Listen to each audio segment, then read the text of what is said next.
Pouco entendemento pola de agora entre os posibles compañeiros do goberno progresista de Cambados. O Partido Socialista pide calma aos seus posibles socios para entablar negociacións coa vista posta na resolución do recurso presentado polo Partido Popular no que reclama 13 votos nulos. Somos Cambados pola súa banda demanda pechar un pacto de goberno antes da investidura. Que tal, saudos? O BNG pola súa banda xa amosou a súa disposición a formar parte do Executivo. En menos dun minuto ampliamos, antes imos cos titulares. Consternación en Porto do Son pola morte da concelleira do BNG, Ánxela Franco. Edil faleceu a consecuencia dunha grave enfermidade que lle fora diagnosticada hai poucas semanas. Un incendio calcina en Cuntis 3,5 hectáreas de monte. A rápida intervención dos efectivos de emerxencia evitou que o lume chegase a un centro de hípica.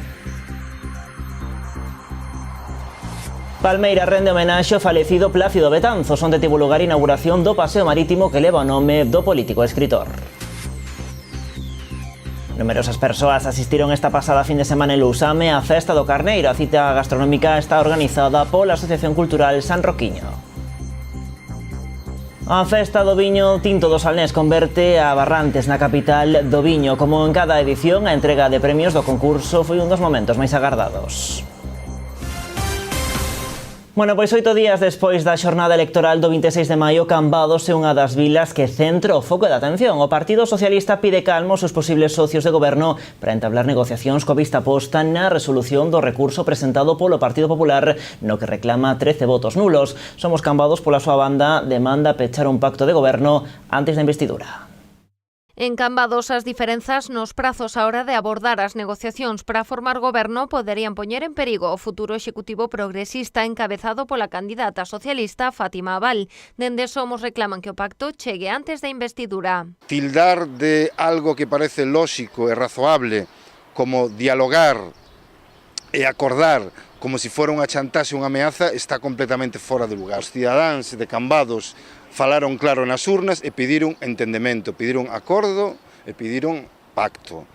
En política hai que ter dúas cousas moi claras, hai que saber respetar e hai que saber dialogar. E a candidata do Partido Socialista non está destacando precisamente por esas dúas cualidades. Para Fátima Abal, dúas premisas frean estas conversas. Por unha banda, coñecer a decisión do BNG de se entrar ou non a formar parte do goberno. Pola outra, a resolución da reclamación do Partido Popular de 13 votos nulos que poderían mudar o escenario político. Os nacionalistas xa se pronunciaron a favor, pero aínda queda o segundo interrogante. Mentres facer calquer tipo de negociación anterior creo que é inútil e que non vai a chegar a ningún porto sin saber, evidentemente, os resultados das outras dúas premisas. Este argumento non é válido para a formación de Tino Cordal. Ben imposible que o PP consiga a aceptación dos 5 votos que precisaría para optar á alcaldía, contando co apoio do edil de Cambados Pode. Por iso, Somos exixe ao PSOE un pacto antes do pleno de investidura. Ten que haber un acordo previo, ten que haber un pacto previo para que Somos Cambados preste o seu apoio ao Partido Socialista, o cal entendemos que lóxico e razoable. Polo tanto, se a alcaldesa, neste caso, a alcaldesa en funcións, candidata do Partido Socialista, non quere dialogar, non quere pactar con nos previamente, a única responsable de que poda volver a haber un alcalde do Partido Popular en Cambados será ela. Pola súa banda, Abal insiste en que negociar antes de coñecer a decisión sobre a reclamación popular sería facer castelos no aire. Creo que eso non debe depender de unha posible negociación de reparto de áreas, porque entonces o que estarían demostrando é que teñen máis interés nese reparto de áreas que no propio benestar dos veciños e de veciñas. Quero pensar que eso non é así que pois que o demostren apoiando esa investidura de unha alcaldía de esquerdas e despois pois falaremos das negociacións que haya que falar.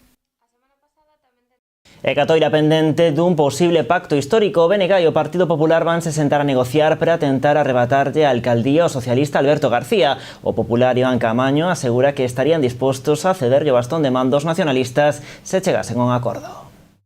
O Concello de Catoira está pendente do que podría ser un pacto histórico entre dúas formacións ideolóxicamente opostas.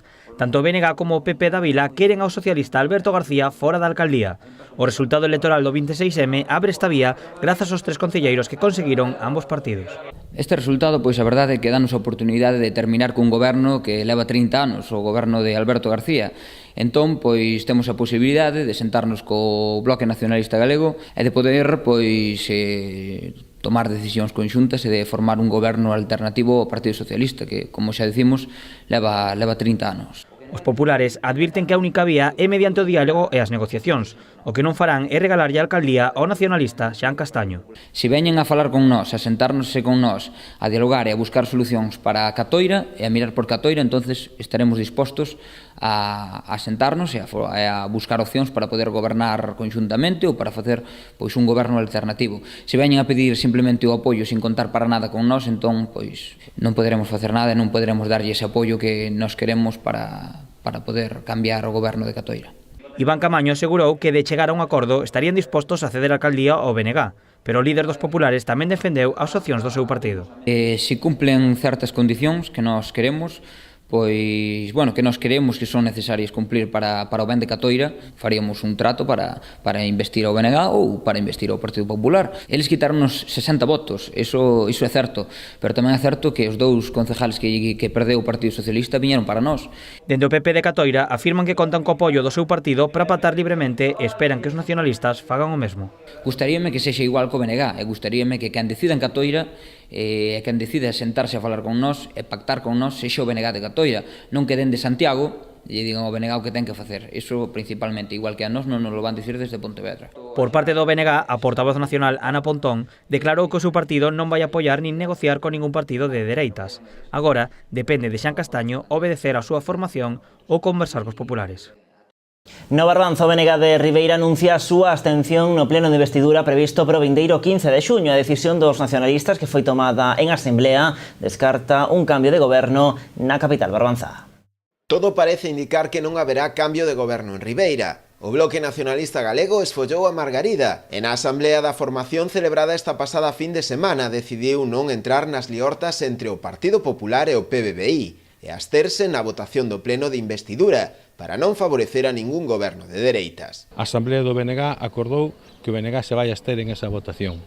Damos así cumplimento ao que dixemos ao longo de toda a campaña, que non permitiríamos un goberno de dereita, que non o votaríamos en Ribeira. E por outra parte, cumplimos ou deixamos que se cumpla o mandato da ciudadanía de Ribeira que votou nun 64% dos votos a dos partidos de dereitas. Entón, dixemos sempre que respetábamos e que confiábamos no povo de Ribeira e así imos facer, non nos imos a meter en medio das liortas de dúas formacións. Está claro que a xente de Ribeira votou por unha determinada opción. O responsable sería que eses dous partidos falaran entre eles. O BNG vai cumplir o que dixo sempre e vai ser coherente. O que si están dispostos a facer os nacionalistas, conscientes de que non existe maioría absoluta, é a falar ao longo do mandato sobre accións políticas a desenvolver que únicamente sexan beneficiosas para a veciñanza. Ao longo da legislatura, a non haber unha maioría absoluta, o BNG intentará, ca súa acción política, conseguir melloras sociais, melloras económicas, melloras políticas para toda a ciudadanía de Ribeira. En eso nos centraremos e falaremos con todo o mundo para conseguilo. Bueno, mentres tanto, o Partido Popular preséntase como unha única alternativa real para facerse coa alcaldía ribeirense. O PP ribeirense celebrou tamén esta fin de semana unha asamblea a que asistiron militantes e simpatizantes da formación, que tiña como principal finalidade facer balance dos resultados das pasadas eleccións municipais. Na xuntanza, o candidato Manuel Ruiz, que aspira por terceira vez á reelección, asegurou que a do Partido Popular é a única alternativa real, tal e como, segundo el, o expresaron os veciños nas urnas. Para Ruiz, calquera opción diferente á do Partido Popular necesitaría o apoio dun mínimo de 3 grupos con ideoloxías moi dispares, en tanto que a súa só precisaría de apoios puntuais por un deses grupos. Na reunión, o candidato popular tendeu a man ao resto de grupos para non poñer en risco a gobernabilidade do municipio, ofrecéndolle todo tipo de propostas que permitan, segundo el, a participación de todos e a estabilidade necesaria no concello para o progreso de Ribeira. E tamén se posicionou Suma Ribeira, que a través dun comunicado confirmou que non apoiará ningún dos posibles candidatos no pleno de investidura. Dende a nova formación, que por primeira vez formará parte da Corporación Municipal, sinalan que ainda así non descartan reunirse co resto de grupos que llo soliciten. Entenden a importancia de escoitar e dialogar din, pero chegar a acordos que sexan beneficiosos para o conxunto da veciñanza. A formación ten previsto celebrar unha nova asamblea aberta, informativa e participativa antes do pleno de investidura, fixado para o vindeiro día 15. Consternación en Porto do Son pola morte da concelleira do BNG Ángela Franco. Edil, que era ademais responsable da área de Benestar Social e Igualdade da Deputación da Coruña, falecía onte domingo como consecuencia dunha grave enfermidade que lle fora diagnosticada hai poucas semanas. Porque tal como están as cousas, dende logo as políticas que se estuveron facendo hasta ahora de privatizar e de restar... Foi unha das súas últimas comparecencias públicas ante os medios durante a pasada campaña das municipais, na que participou activamente, como viñera facendo dende hai 16 anos, dende a súa irrupción na política. Só ela e o seu círculo máis próximo sabía da enfermidade que lle acababan de diagnosticar, razón pola que a nova do seu falecemento causou aínda máis pesar. Muller de forte carácter e de conviccións, chegou a ocupar a tenencia de alcaldía durante 2 anos, do 2009 ao 2011, tempo no que socialistas e nacionalistas compartiron goberno no Son, baixo a alcaldía de Xoán Pastor Rodríguez, tras a moción de censura a Manuel Tomé. Na actualidade era responsable da área de Benestar Social e Igualdade da Deputación da Coruña, e acababa de revalidar a súa acta de concelleira, como a número 2 nas listas do BNG sonense, tras o Albino González. A nova da súa morte caeu tamén con gran tristura entre a veciñanza. É moi triste, é unha triste que era unha rapaza moi boa, traballou moito por o ayuntamiento. Home, claro que é unha tristura. Para mí é moi triste eso. Eu me enterei maier, que eu non sabía nada. Home, claro, tengo unha muller xoven, por 50 e poucos anos. Moi coñecida, ademais, non? Sí, que era coñecida.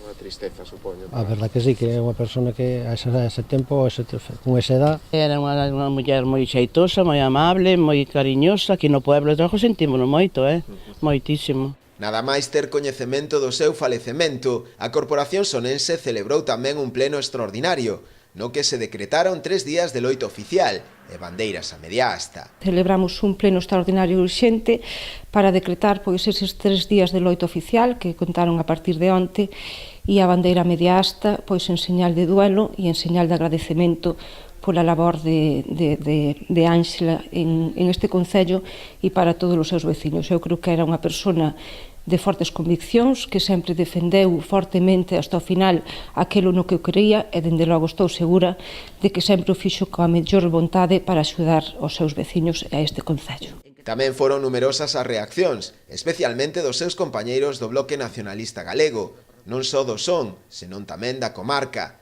así como tamén da Deputación da Coruña, institución que a través dun comunicado lamentou o triste suceso.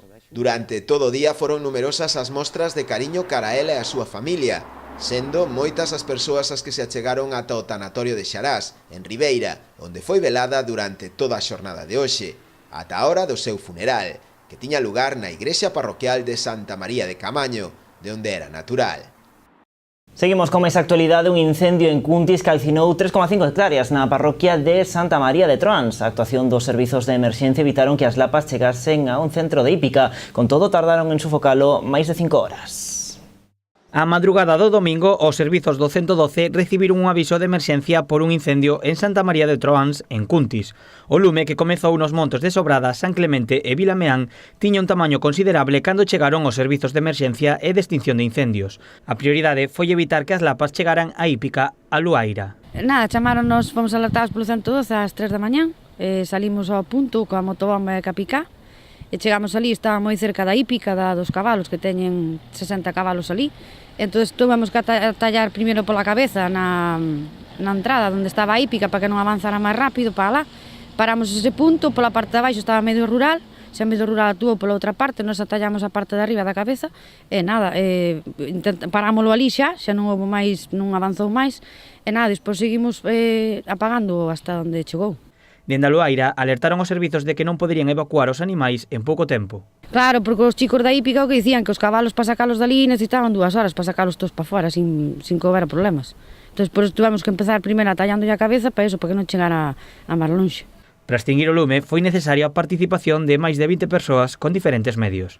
Por vería debe polo menos unhas 20 personas, en total, entre nós e o medio rural, por aí unhas 20. Si, nós levamos a motobomba e a picar, e despois había motobombas do medio rural, e despois había xente, o que máis necesitábamos era xente. Motobombas había moitísimas, pero o medio rural mandou moitísima xente despois, cuadrillas casi de Orense, por aí de Portugal, casi cerca. As causas do incendio aínda se descoñecen, pero dende Protección Civil sospeitan que foi intencionado.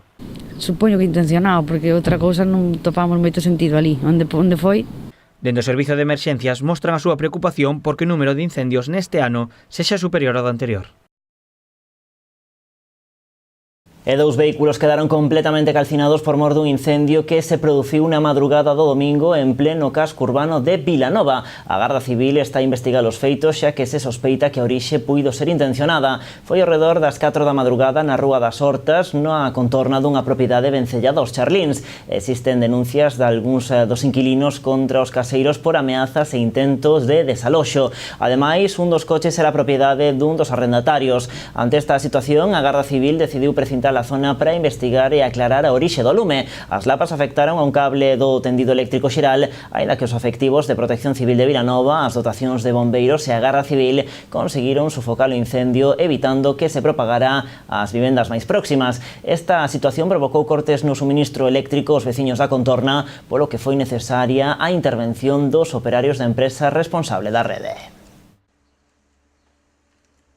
Cambiamos radicalmente de asunto. O Centro de Saúde de Cambados volverá a pechar polas tardes. Así o anunciou o Concelleiro de Sanidade en funcións. A partir do vindeiro 15 de xuño, o ambulatorio cambadés volverá a sufrir o corte nas consultas das tardes, unha medida que se vai prolongar ata o mes de outubro. Nós temos esa información, como sempre, non de maneira oficial, sino de maneira oficiosa, porque nos informou persoal que traballa aí nese centro, de que este venres, día 12, será o último venres que estará aberto pola tarde, co cal xa a partir do luns día 15 estará pechado polas tardes ata o mes de outubro. Non está definido se vai ser a principios de outubro ou a mediados de outubro. É moi probable que sexa ata o 14, co cal falaríamos de 4 meses do Centro de Saúde pechado pola tarde. Tino Cordal asegura que manterán a recollida de sinaturas ás portas do Centro de Saúde, pero tamén pide á cidadanía que tome conciencia desta situación. O edil de Sanidade en funcións advertiu de que todo apunta a que a Xunta avanzará neste tipo de medidas. Cordal reclamou á veciñanza que empregue todas as súas ferramentas para facer ver ao goberno autonómico que, segundo dixo, este non é o camiño a seguir. A Xunta de Galicia destinará uns 26.000 euros a axudas a entidades locais do Barbanza para a posta en marcha de iniciativas dirixidas á xuventude no ano 2019. En total serán 5 proxectos a desenvolver en Boiro, Lousame, Portodosón, Rianxo e Ribeira. As contías variarán entre os 2.300 e os 6.000 euros. Con estas iniciativas locais dirixidas á mocidade, tratarase de fomentar a realización de actividades de educación non formal e a participación xuvenil no ámbito local, especialmente aquelas actividades enmarcadas nas áreas prioritarias de actuación, como son proxectos relacionados co emprendemento e a empregabilidade dos mozos. Acto emotivo vivido onte domingo en Palmeira coa inauguración do paseo marítimo que vai levar o nome de Plácido Betanzos. O político e escritor faleceu hai agora un ano. A beira do mar, na súa Palmeira natal, Plácido Betanzos xa dá nome ao paseo marítimo desta parroquia, que o lembrará xa para sempre. A homenaxe na que tomou parte un gran número de persoas coincidía co primeiro aniversario do seu falecemento. Non faltou ninguén, familiares, amigos, compañeiros e tamén alumnos. Foi precisamente unha alumna súa, a encargada de abrir as lecturas de varios extractos dos seus libros. A ela seguíronlle Xesús Laíño e Antonio Piñeiro, amigos e compañeiros do finado. Tamén falou a súa filla Sofía, que agradeceu a todos os que de algún xeito contribuíron a facer posible esta homenaxe, en especial a comisión creada para tal fin. Durante o acto tamén se expuxo unha recreación da escultura que na súa homenaxe presidirá o paseo, da que é a autora artista Soledad Peralta. Máis cousas, conta atrás para a 10ª edición do Destapa Vila García. Vaise celebrar do 7 ao 16 de xuño coa presenza de 12 establecementos. Os hostaleiros agardan que se vendan máis de 800 tapas. Do 7 ao 16 de xuño terá lugar en Vilagarcía a 10ª ruta concurso de tapas por Vilagarcía Destapa Vilagarcía, organizada pola Itubi. Nesta edición participarán 12 establecementos e a oferta de tapas é moi variada. Este ano somos 12 locales, nos cales temos un pouco unha oferta super variada, desde peixe hasta carnes, hasta encurtidos, temos de todo un pouco. Seguimos co mismo das outras edicións, como me repito, por cousa dos sorteos que facemos con premios para un pouco para que a xente se anime a chegarse aos locales e ver a oferta gastronómica que temos todos, non? Os clientes só necesitan o selo de 4 locais para optar aos diferentes premios. Os prezos tampouco cambian con respecto á pasada edición e varían entre os 2,5 e os 4 euros. O custo descende os 2 días do tapeador. O co botellín e máis a tapa estamos en 3,50 e cos viños en 4 euros. Facemos un día do tapeador, dous concretamente, martes 11 e mércores 12, donde baixamos un pouquiño o precio. Estamos baixando, pois eso, un 50 céntimos en viño, 30 céntimos en tapa sin bebida e tapa co quinto. O Concello tamén colabora neste concurso, segundo os seus ediles, para fomentar ao sector que máis riqueza xera na localidade. Porque somos conscientes de que a maior actividade económica do Concello pois son os servicios, e dentro dos servicios a hostelería. Entonces, bueno, todo o que sea fomentar, digamos, ao sector que digamos máis riqueza proporciona aos nosos veciños, o Concello non pode máis que estar aí apoiando. Entonces, bueno, felicitalos, seguindo contar con noso apoio e animar aos vilagarciáns e aos visitantes pois que disfruten de todas estas tapas que se lle ofrecen. O evento completarase cun taller de cociña e co tradicional concurso de tiraxe de cañas. A Asociación de Hosteleiros espera vender máis de 800 tapas. A festa do Tinto do Salnés non perde poder de convocatoria. Con 47 anos de historia ás súas costas, a cita converteu a Barrantes na capital do viño tinto, congregando unha multitude nos eventos do sábado. Como en cada edición, a entrega de premios do concurso foi un dos momentos máis agardados. Esta fin de semana Barrantes só tivo ollos pro seu produto estrela. Ríos de viño tinto do Salnés regaron as rúas e as gorxas dos asistentes nunha festa que segue a ser un éxito. Esta festa, a verdade é que está medrando, está crecendo.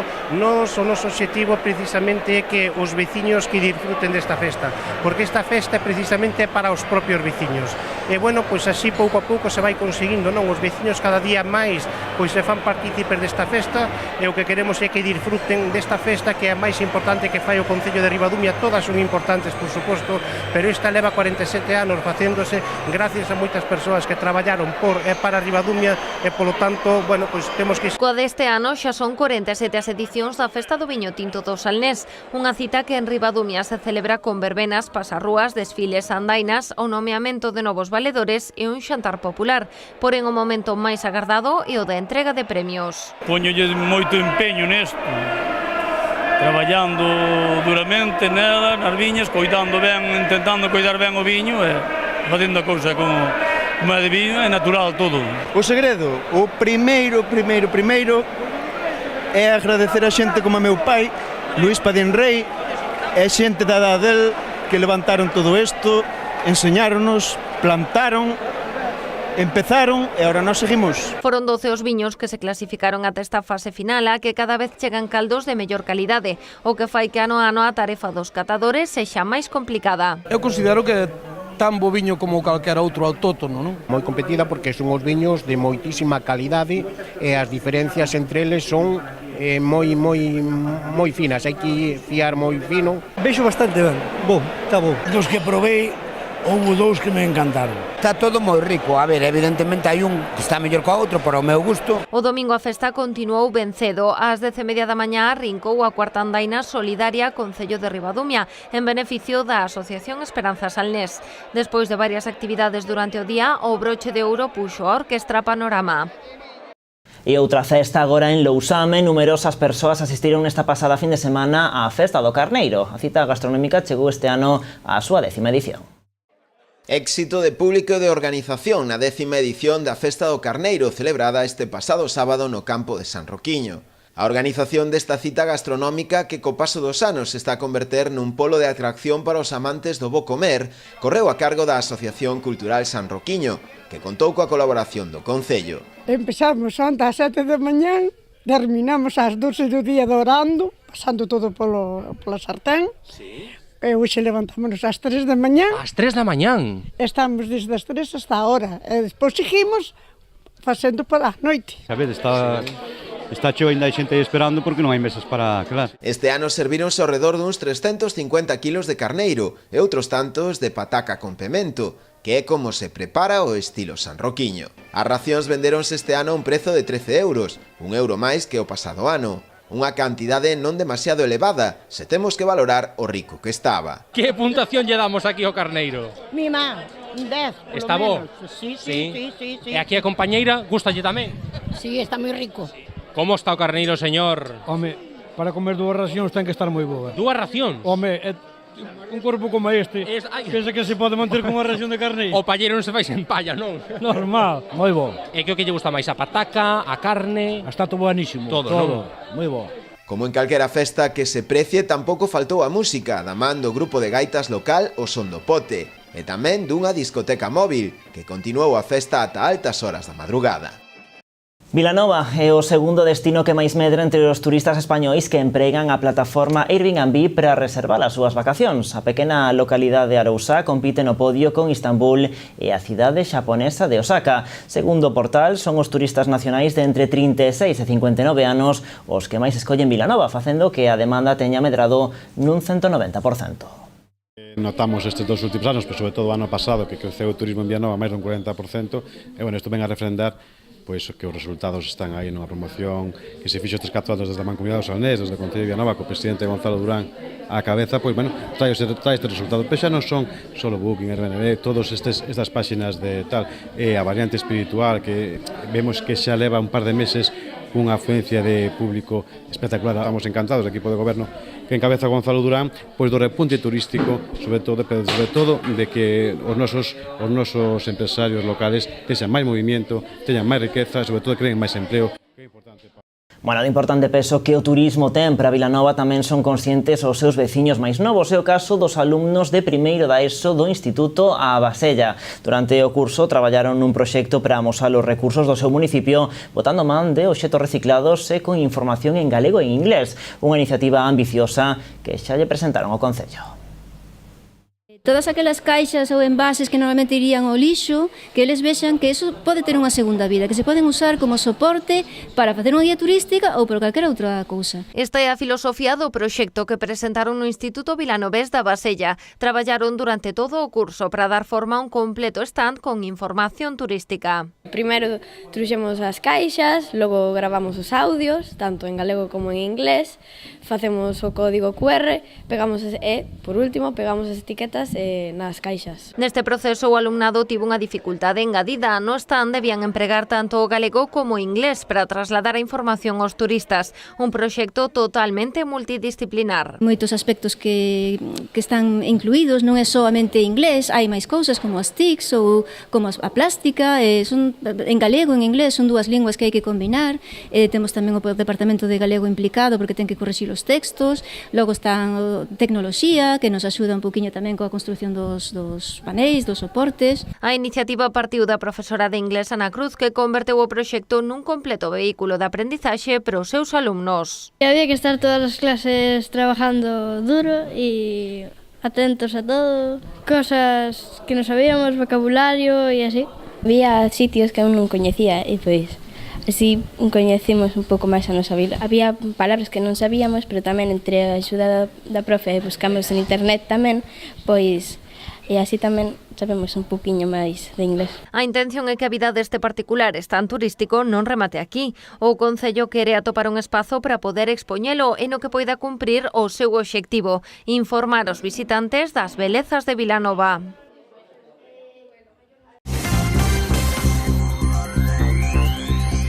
A Deputación de Pontevedra adxudicou o contrato para as obras do entorno da pousada de Ribadumia. Trátase das actuacións de pavimentación e melloras das rúas 1 e 4. Un paso previo é necesario para rematar a legalización do edificio. A obra foi licitada por valor de máis de 200.000 euros. A actuación prevé construir tanto áreas rodadas como peonís e dar continuidade a servizos urbanísticos ata o seu enlace cos que xa existen.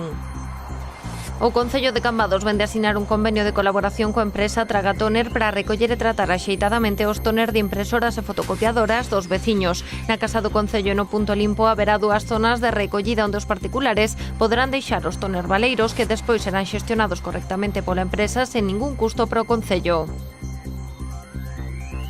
O Concello de Vilagarcía organiza 2 campamentos urbanos medioambientais para nenos de 8 a 16 anos. Serán no mes de xullo e consistirán en actividades lúdicas dinámicas e ao aire libre, combinadas con outras de coñecemento do medio natural, histórico e cultural do municipio. Serán de mañá e de tarde, terán 20 prazas dispoñibles. A actividade é gratuíta e hoxe abriu o prazo de inscripción ata o 21 de xuño. O Español gaña a súa segunda Arousa Fútbol 7 na 24ª edición celebrada nesta pasada fin de semana en Ribadumia. O equipo catalán alzouse co título tras gañar na final o Betis por 2-0. O único equipo do Salnés que participou nesta edición foi o Cambados. Os cambadeses quedaron eliminados en primeira rolda tras perder 9-0 co Betis, 4-0 co Bengalta Sendai, 4-1 co Braga e 10-0 co Barcelona. Os mellores xogadores do torneo foron Iván Corralejo do Betis e Óscar Melero do Madrid, o mellor porteiro Adriano Torres do Español e o máximo anotador Ángel Davila do Celta. O premio ao mellor adestrador foi para Jelko do Ural. Facemos agora un alto no camiño, descansamos un chisco de contado, estamos de volta con máis noticias no Pontevedras 10.